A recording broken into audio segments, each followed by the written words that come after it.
Begin today the Gemara on Daf Yud Gimel Amud Aleph, second line, or the fourth line from the top of the Yamud, Gufa.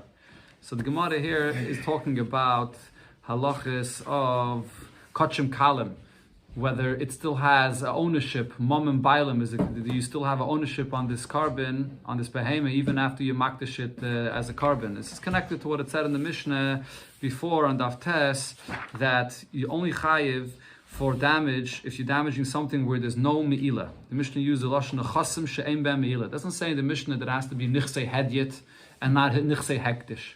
It says chasim she'ein ben me'ilah. So from that, the pshat the Gemara brought before was, Rabbi Yechanan's pshat was that kachim kalim is hektish, but there's no me'ilah because it still has a bailos, a mum and bailim, and therefore you're going to be chayiv for the damage there.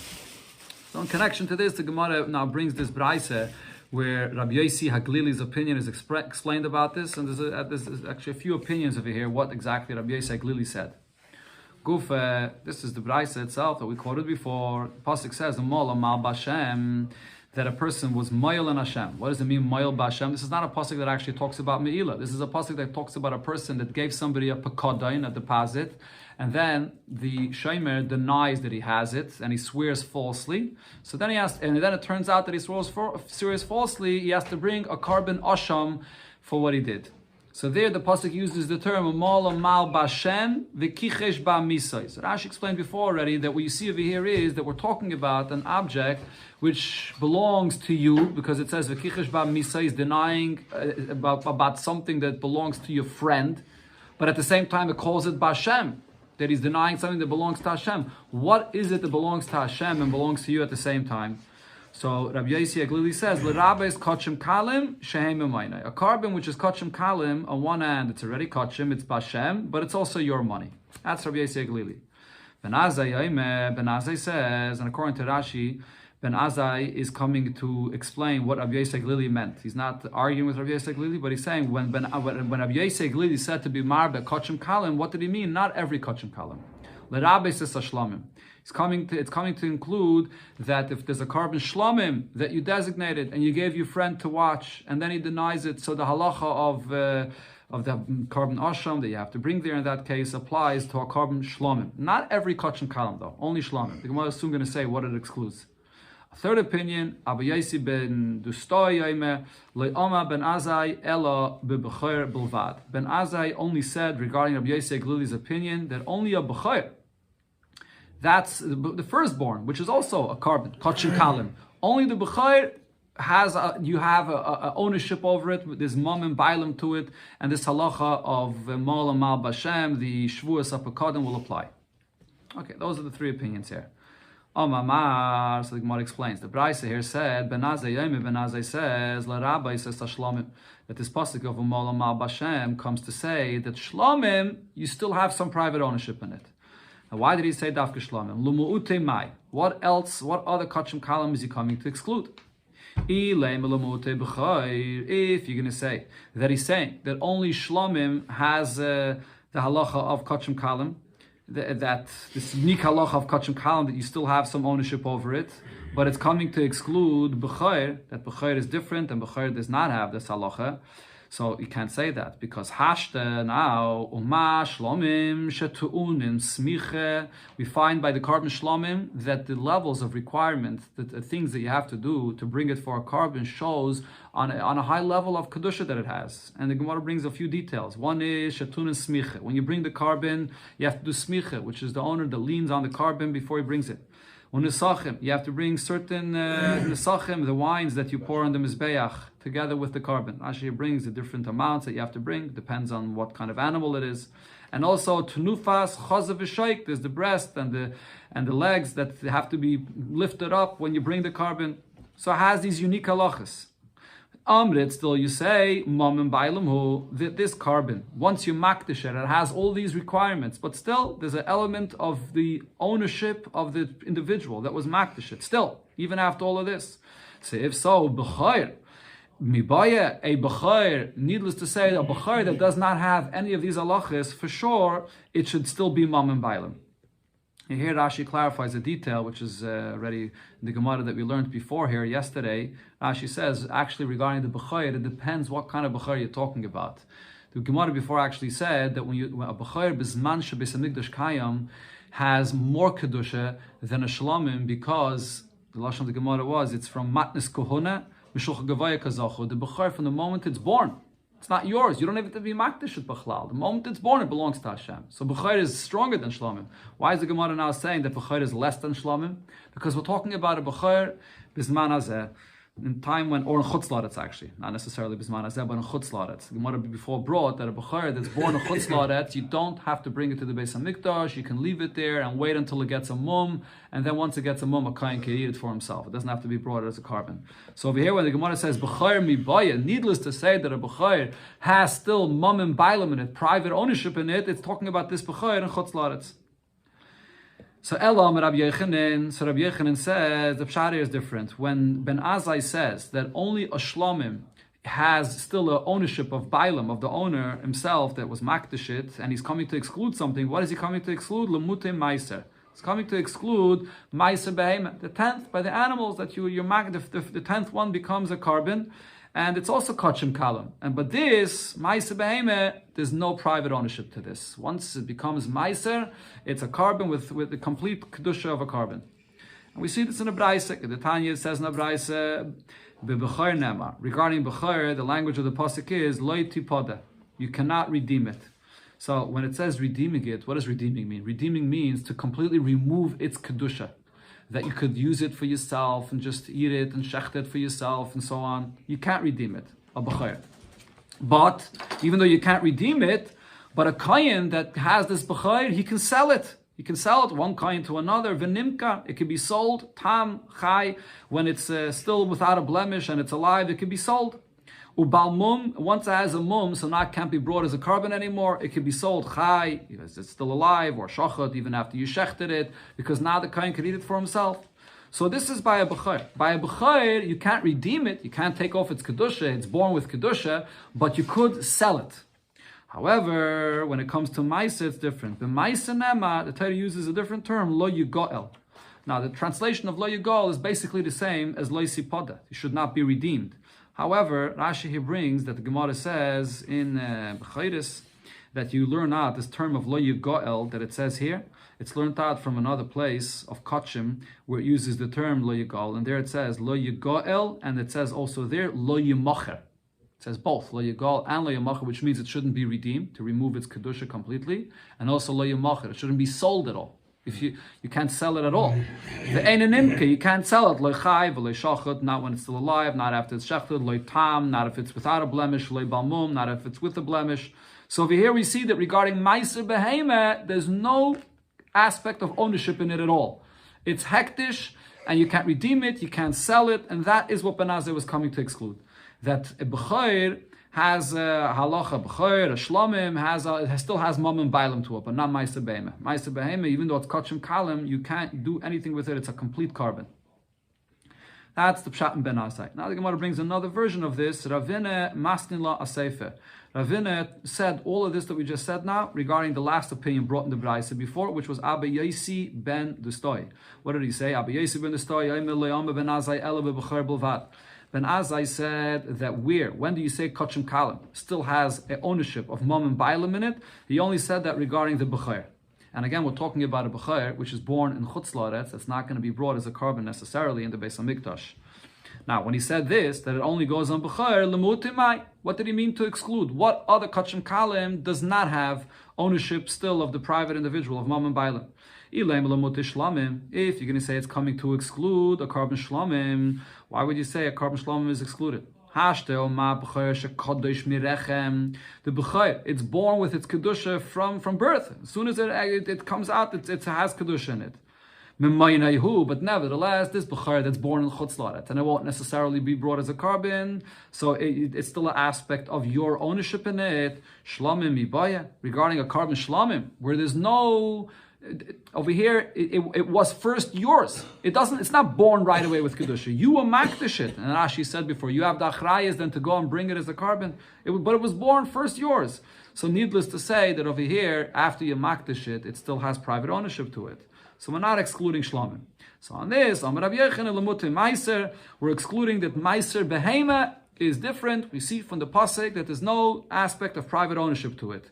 Kedetanya, as it says in the Braisa, the same Braisa as we quoted before. By B'chor it says, don't redeem. You can't remove the kedusha of it, and therefore, but still, the nimkar tam chai, but a kohen could sell it to another kohen without redeeming it. He can sell it if it's tam and it's chai, it's alive, or balmum, once it has the blemish. Then you could sell it chai v'shochet, whether it's alive or even after it's slaughtered. But b'maisa nema, regarding maisa, it says lo yigoel, that it shouldn't be redeemed, and the term lo yigoel there is learned from another place where it also says lo yimoche, that it shouldn't be sold. Ve'ein imkar, it can't be sold at all. Lo chai v'lo shochet, lo tam v'lo balmum. So you see over here that a meiser behemoth, there's no aspect of private ownership to it at all. So now the Gemara is saying that this is the meaning of what the last opinion in the Braisa, where he said, Le Omar ben Azai elo b'chor bulvad. Only b'chor has private ownership to it. So what does that exclude? It excludes ma'aser behemoth, but it doesn't exclude shlomim. Shlomim also has private ownership to it. Now the Gemara asks on this pshat that Bava Kama. How could you say that he's only coming to exclude ma'aser, but shlomim will have the same halacha as b'chor, that it has a certain private ownership like b'chor, but the lashon that he uses is b'chor bulvat. Only b'chor has private ownership. It's mashma, not anything else. Not shlomim, not ma'aser behemoth. How could you say that shlomim is the same as b'chor? On this the Gemara doesn't answer. The Gemara says kasha. The fact that he uses this expression of bulvad, only b'chor, that's a question taka. Now the Gemara goes back to the Mishnah where this whole discussion here started. So again, what did it say in the Mishnah? That if your ox damages something that another ox, which belongs to Hektish, that's the way the Gemara explained it till now. Because the Mishnah uses the term that if you damage something that has no me'ila, there's no halacha of misusing it of Hektish, so then you're going to be chayiv to pay. So it's mashma that we could be talking about something that is hektish. That's how Rabbi Yechon explained it. It is hektish, but it still is mom and bailim, and there's no me'ila. What is that? Kachim kalam. That was the pshat the Gemara said till here. That's why the Mishnah didn't clearly say that if it's hektish you potter and if it's hedit you chayiv. But here the Gemara says another pshat. Rava learned the pshat in the Mishnah, and he says no, the pshat is simple. If it's hektish you potter. If it's Hedyet Yechayev. Rava says, Maina Chasim Shem Ben Me'ila. What does the Mishnah mean? That if you damage someone's possessions and there's no Me'ila to this, you're going to be Chayev? It means simply, the Chasim Shem Ben Din Me'ila, and the Chasim, where there's no Din of Me'ila in this ever, that doesn't include Kachim Kalam. Kachim Kalam, once you shecht it and once you spray the blood, there is Me'ila. But Umayim Ninu, what is the Mishnah referring to? The Hedyet. It means if your ox damages another yid ox, private person, hedyet, any hektish, even kachim kalim, you won't be chayiv. So Rava doesn't hold of this distinction that Rabbi Yechon made, that in hektish itself there could be something that has no me'ila and you would be chayiv. So the Gemara asks on Rava's pshat, if so, v'lisni the hedyet. Let the Mishnah clearly say, if you damage a hedyet, an ox of a simple person, not hektish, yichayv. Why does it use this term of aim boy me'ila? That was the whole diak of Rabbi Yechanan. So kasha, this remains a question on Rabbi's pshat. The Gemara doesn't answer this question as well. Now the Gemara discusses what happens in the reverse. Till here we're talking about when the shayr of a private individual damages a shayr from hektish. What's the halacha? Now what happens if it's a shayr of hektish that damages the shayr of a private individual? So Rabba says, Shlomim sheziku goyvim bisaran. A carbon shlomim, the animal of a carbon shlomim, it's still alive, and it was mazik someone else. So you can collect. So now here, what it's talking about is that it gored with its horns, with the hezek of keren. What happens with the hezek of keren? So the first 3 times you only pay chatzi nezek, and another detail is you don't collect payment from money or any of the possessions of the mazik. You collect the payment of the body of the behemoth itself that damaged, migufay. We'll see about this later in the Masechta. So over here, when you have this carbon shlomim that damaged, goyvim bisaran, so you can collect payment from the body of the animal itself, but from what part of the body of the animal itself? Only from the meat of the animal that does not get burnt on the mizbeach. It's given to the kayanim or to the owner to eat from it. But from that part of the carbon that is then going to have to be sacrificed on the mizbeach, that belongs to the mizbeach. From that you can't collect anything. You can't take it. So the Gemara asks on this, Pshita, obviously. I mean, if it's supposed to be burnt on the Mizbeach, how could you take from this? Eimurim legavaya salki. The Eimurim, they have to go be burnt on the Mizbeach. How should you be able to take from this itself? And says the Gemara, what this is coming to say is, legoyve min bisaran keneged Eimurim.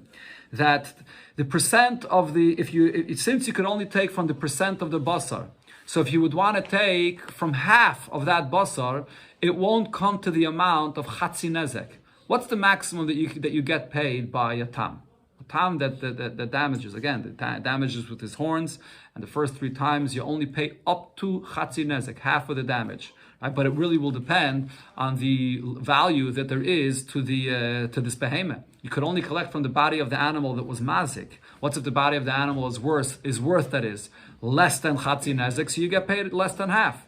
If it's worth up to half, then you get half. So over here, what's it with this basar? If you want to take from half of the basar, so the value of half of the basar, it's going to be less than chatzi nezek. So the percent that you're going to get from this is not going to be chatzi nezek.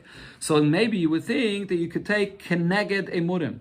So it's telling you over here that you cannot take the collection of this payment from the basar if it's not enough up to the amount of chatzi nezek. You can't add to take more from the basar to compensate for the amount of the emurim that are being burnt in the mizbeach that you can't collect from it. That's what it's saying over here. There are 2 parts of the behemoth. So you take only from the basar, and the emurim, which is the other part of the animal, from that you don't collect at all.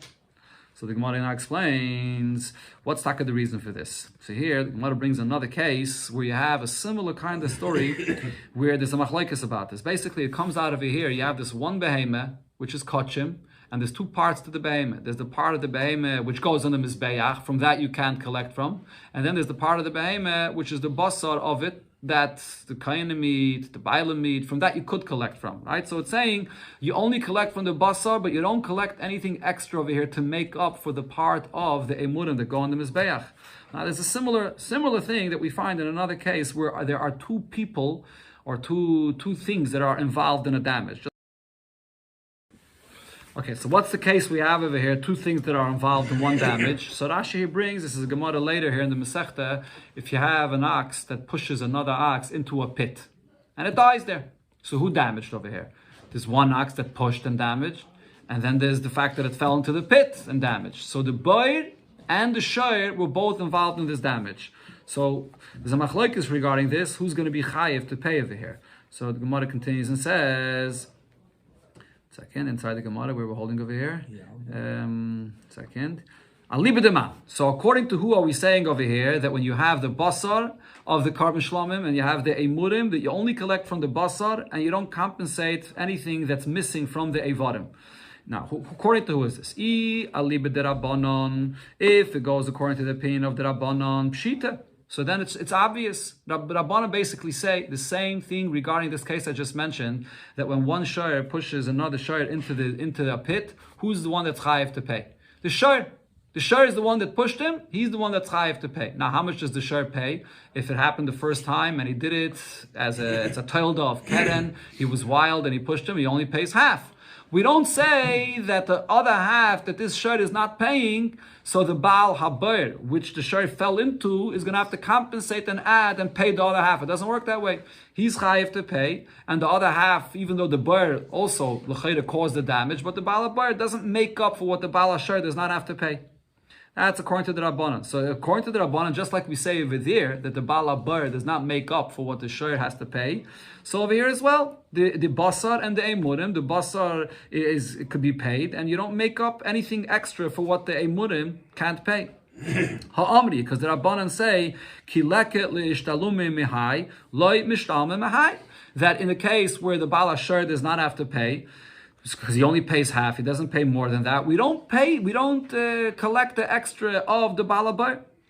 On the other hand, if this is following what Rab Nosson holds over there, in that case, Rab Nosson actually says that whatever the Baal Hasher is not going to pay, the Baal Haber is going to have to pay. If the Baal Hasher is only paying half, Chatzi Nezek, so then the Baal Haber makes up for the other half.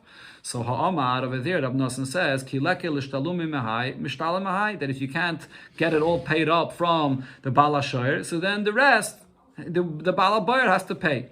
So over here as well, the halacha should be that if you can't get the full pay from the basar, so then you should have to compensate based on the amount, the percent that there is over here in the animal from the emurim. You should have to make up the rest and get it full paid. So the Gemara says, no, our case of this one animal that is already a carbon and there's the basar and the emurim in it is not exactly the same as a situation where you have an ox that got damaged or died even from a shayr and a bayr. It's not the same thing. Why not? The Gemara gives two answers. If you want, I can tell you Rab Nosson that this halacha that we said here regarding a carbon shlomim that was mazik could fit with Rab Nosson's opinion, even though Rab Nosson over there said that only the Baal HaShayr pays and not the Baal HaBayr. And he by saying Rabbanan. If you want that, I could tell you that what Rab Abba said over here goes according to the Rabbanan. By saying Rabbanan, if you want, I could tell you it goes according to the Rabbanan. And over there, Rabbanan said that you don't compensate. You don't. The Baal HaBayr does not have to pay for what the Baal HaShayr can't pay. If you want, I could say like this. Hanamili, when is that true? Betrei gufi, because over there it's two different bodies, meaning it's two different sources of damage.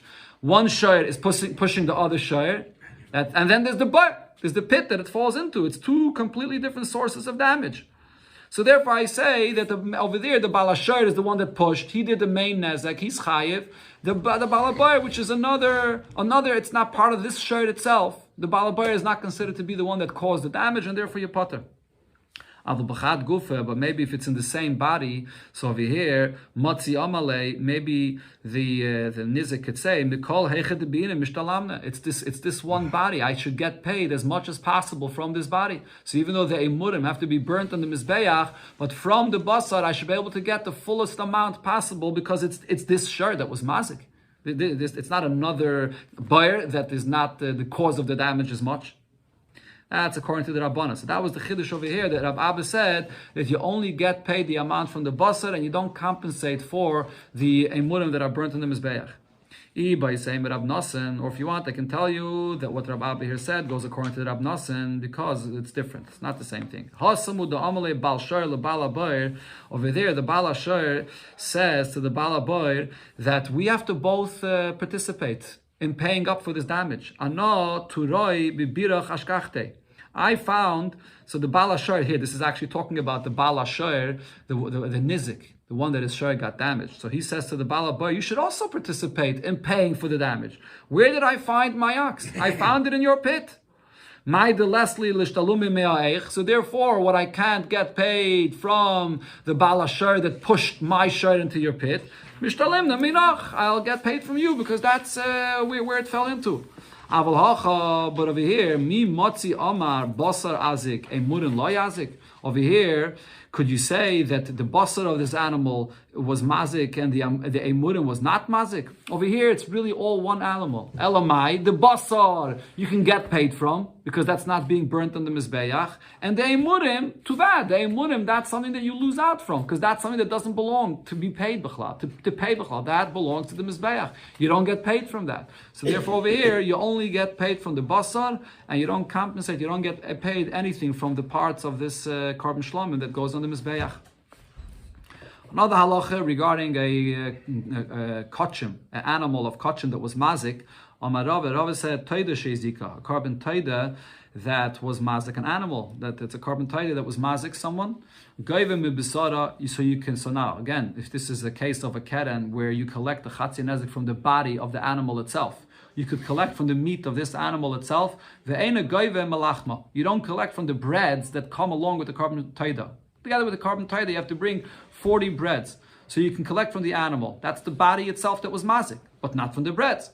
The breads are not part of the body. Says the Gemara, what's the chiddush here? Lechem, from the breads, pshita, obviously. The halacha is you could only collect from the body of the animal itself that was mazik. Breads is not part of the body of the animal. And says the Gemara, seifet strichlei. The chiddush over here is regarding the seifet. What does it say there? That nizik oichel basar. So now the nizik, this person that was damaged from this carbon taida, so he collects from this basar. So he eats the basar, umiskaper, and the original owner that was bringing this taida, he gets the kapara. Again, this is the way you read it. Umiskaper mevi lechem. The original owner here, the mazik, So he's the one that brings the breads to the Beis HaMikdash. So even though the nizik is the one that gets the meat, he eats the meat from this animal because that's how he's getting paid for his damage. But the miskaper, the original person, the mazik, he's the one that brings the breads. That's what it says in the sefer of this brayse. That's the chiddush. So the Gemara says, why is that a chiddush? Hanami pshita. It's also obvious. That's what's happening over here. The mazik gets to collect the meat to eat it, but the lechem, why should anyone other than the original owner bring it? Answers the Gemara, no, there is a chiddush here, because Ma'al the Taima would think to say, Kivin the lechem hechsheira the zevachu. The breads that are brought with the carbon taida, this is machshir, this whole carbon. Without the bread, the carbon is not kosher. They go together. So so maybe the mazik could now say to the nizik that's getting the basar, he's getting paid with this basar, he could say to him, at achlis basar, you're going to get the basar, v'ana aisi lechem, and I'm still going to have the responsibility to bring the breads. If you're eating the basar, so then the obligation of bringing the breads goes on you, because that's how the carbon works. The lechem and the basar go together. Kamash Malon, that's why the Brayse here is saying that no, the lechem, or Rava said, lechem chiyuve the bailam hu, that even though the nizik is collecting and now eating the basar, but the breads is still the obligation of the original owner to bring, and he has to bring it, not the nizik that's eating the basar.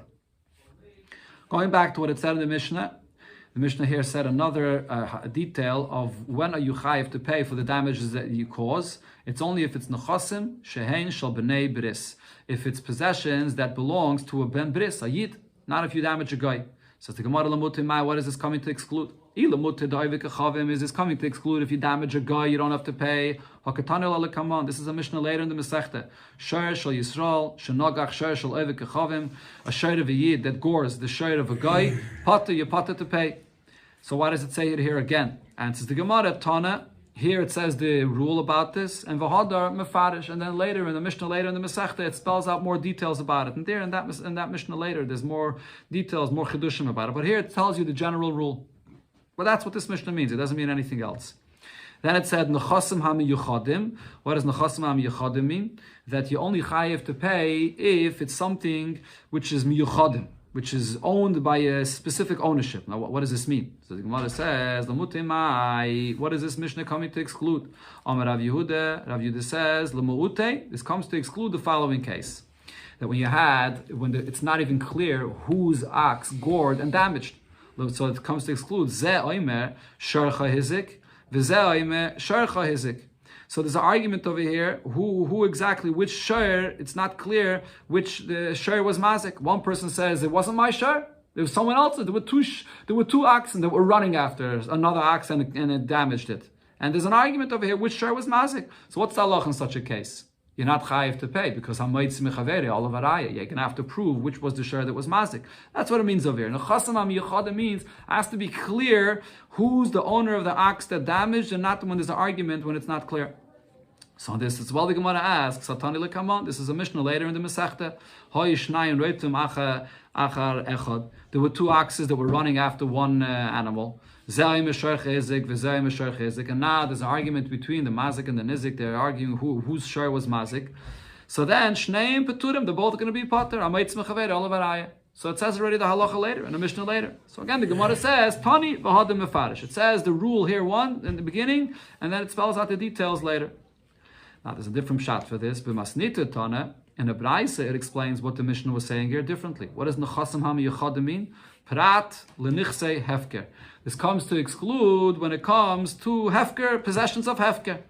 So the one explains what this Brayse means. Hey chedami, what is this talking about? If the case here is the nogach tura di dan tura de hefker, that an ox owned by someone went and gored and damaged an ox of hefker. So why does the Mishnah have to say that you potter for this? Man tovale. Is he gored an ox of hefker in the wild? Who's demanding to pay? Ella the nogach tura de hefker letura di dan. The case over here is the opposite. That an ox of hefker gored and damaged an ox that's owned by someone. Why lezel v'lesi? Who would be chayiv to pay? You can go and just be zeiche. You can take hold of this ox of hefka and keep it for yourself. Answers the Gemara. The case over here is b'shekadam v'zocha boy acher. This ox of hefka that damaged, someone went and was zeiche in it. So you would think maybe after this person was zeiche in it, he's going to have to pay.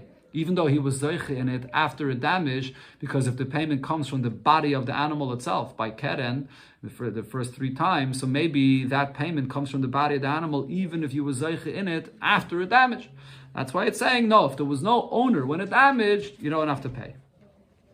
Another pshat Gemara says, and what this hefker comes to exclude, Ravina says, L'mu'ute nogach v'achakach hiktish. If you own an ox and it damaged, and after it damaged, you designated it for hektish, or nogach v'achakach hifker. Your ox damaged, and after it damaged, you will mafkir your ox.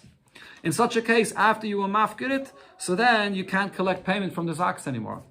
Tanya Nami Hachi, we learned this in a Braisa as well. Yes, okay, no, Rabbi Yehuda said a further point there. If it gored and afterwards you will makdish it, or nagach v'achakach hifker, your shor gored and afterwards you will mafkir it, potter. You're going to be potter. And what's the source for this? Shenema, the pasuk says, v'huad biv olav v'hemis ish v'gaimer. What do we learn from this pasuk? Achetehei mise v'hamad bedin shavin ke'echad.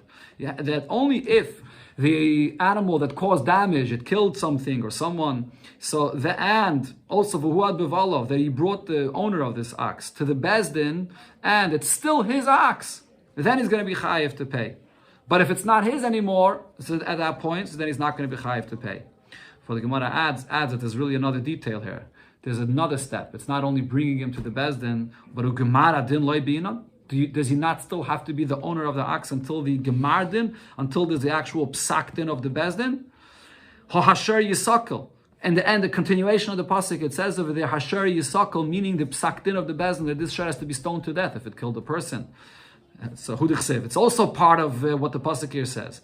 Ella says the Gemara, Eime achetei mise v'amad bedin u'gemar din shavin ke'echad. Only if your ox killed someone and you were brought to bezdin, and the gemar din of the bezdin was all when you're still the owner of the ox, so then you're chayiv to pay. But otherwise, you're not going to be chayiv. The next thing it said in the Mishnah was chutz mirishus hamiyechedes lamazik. So you only chayiv if it's not going to be in the domain in the property of the mazik. However, if someone comes into the property of the mazik, he trespassed, and he's not, now it's in his private domain, so over here you're not going to be chayiv.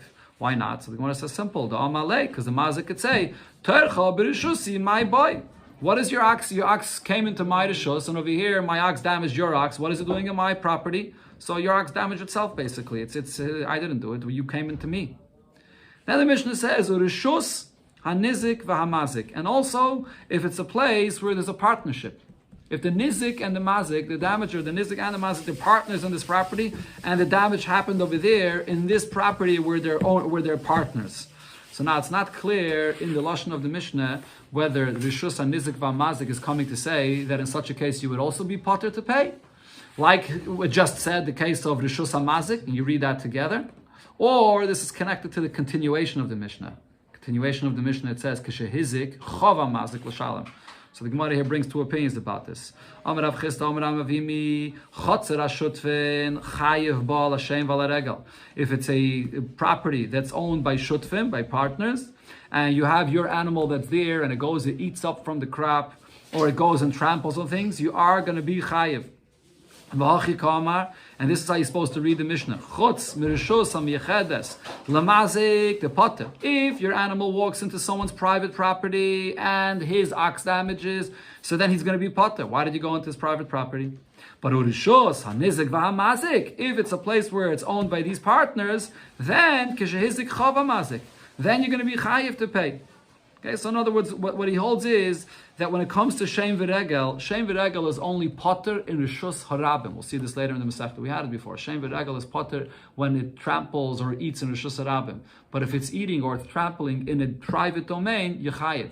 And that doesn't have to be only someone else's private domain. Even if it's a private domain of partners, you're also going to be chayiv. That's the first opinion of Chisda. If it's in a partnership, in a property of partners, so then your animal that damages there with shein and regel, it eats or tramples, so you're going to be potter. Just like you potter in a Rishus Harabim, you also potter in a partnership. The only cases that you chayiv by shein v'regel is if you go into someone else's private property. And you read the Mishnah differently. Bava Kama, you read the Mishnah, chutz mirishus hamiyechedes lamazik, that you're not going to be chayiv if someone else came into your private property, and ureshus hanizik v'amazik, if the damage happens in a property where there's a partnership, nami potter. In both of these cases, you're going to be potter. Or keshehizik chav amazik, that's already a separate thing. What is this coming to say? That if the mazik if he has an ox that was mazik, that you're going to be chayiv. What is this coming to add? Lasuye keren. This comes to say that you're chayiv for the damage of keren. If you remember, we learned earlier in the Masechta, when it says the 4 avos nezikin, in the beginning of the Masechta, it says shayr, according to Shmuel, shayr refers to shein v'regel, not keren. Right, so according to Shmuel, keren is not mentioned explicitly in the Mishnah. So over here, when it says kshehizik chava mazik, this is coming to include, that is, even keren. Says the Gemara anichel Shmuel. That's the pshat according to Shmuel. El Rav Dama. Rav says ton shoyer v'chol mili de shoyer. When it says in the Mishnah, in the first Mishnah, the Dalad Avos Nezikin, shoyer includes all things of shoyer, including keren. If you remember, Rav over there said that maveh is adam, and shoyer includes all 3, keren, shein, v'regel. So if so, chav amazik la suye mai. When the Mishnah here says that if a mazik is going to be mazik, will be chayiv, what else is it coming to include? La suye hadatan rabbanon. It comes to include this that it says in the Braisa. Keshehizik chav amazik lohavi shein mechinom v'hashoyel neisesachar v'hasaycher sheizika behema b'rishuson. That the animal got damaged in their possession. So tam mishalom chatzi nezek. If it was a tam, you only pay half the damage. Umued mishalom nezek shalim. If it's a mued, then you pay nezek shalim. Nifritza balayla asher partzua listim v'yatza ve'ezika poter. If the door was breached by night, or robbers came and opened it up, and the animal went out, in those cases you're going to be poter. So this is the kind of damage that is coming to be marba. Okay, this is already, we'll see this tomorrow, Mitzvah, the continuation of here. The Gemara is going to explain all the details of this B'rais over here.